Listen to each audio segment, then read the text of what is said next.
കോയി chicken എങ്ങനെ ഉണ്ടായിനി? നമ്മളിവിടെ ഈ ടേസ്റ്റ് ഉണ്ട് എന്ന് പറയുന്നതിന് പകരം പറയുന്നതാണ് കുഴപ്പമില്ല.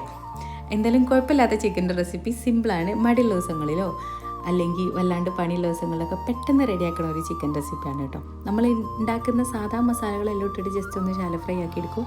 ഫ്രൈ ആവുന്ന നേരം കൊണ്ട് ഒരു സിമ്പിൾ സോസ് റെഡിയാക്കും. അതൊന്ന് ഫ്രൈ ആകുമ്പോഴത്തേന് കുറച്ച് വെജീസ് കട്ട് ചെയ്തെടുക്കാം. എൻ്റെത് പിന്നെ ഓൾറെഡി ഞാൻ വീക്കിലി കട്ട് ചെയ്ത് വെക്കും. സാലഡ് വെജീസ് അല്ലോ പെട്ടെന്ന് എടുത്ത് കഴിക്കാൻ വേണ്ടിയിട്ട്.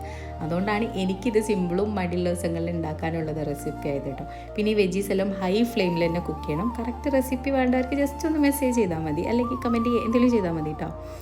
എല്ലാം കഴിഞ്ഞിട്ട് കുറച്ചൊന്ന് മല്ലിപ്പൊടിയോ മല്ലിച്ചപ്പോ അല്ലെങ്കിൽ കുറച്ച് വെളുത്ത എള്ളൊക്കെ ഇട്ട് കൊടുക്കും. അതുകൊണ്ട് പ്രത്യേകിച്ച് ടേസ്റ്റ് ബെനിഫിറ്റ് ഒന്നുമല്ല. പിന്നെ എന്താണെന്ന് വെച്ചാൽ കാണാനുള്ള ലുക്ക് നമുക്ക് മുഖ്യമാണല്ലോ. അതുകൊണ്ട് ലുക്കിൽ നമ്മൾ കുറക്കില്ല. ഈ നോമ്പിനെന്തും പത്തിരി ഉണ്ടാക്കി മടുത്തിട്ട് ദോശ ഉണ്ടാക്കുമ്പോൾ ഇടയ്ക്കൊന്നും ഉണ്ടാക്കി നോക്ക്.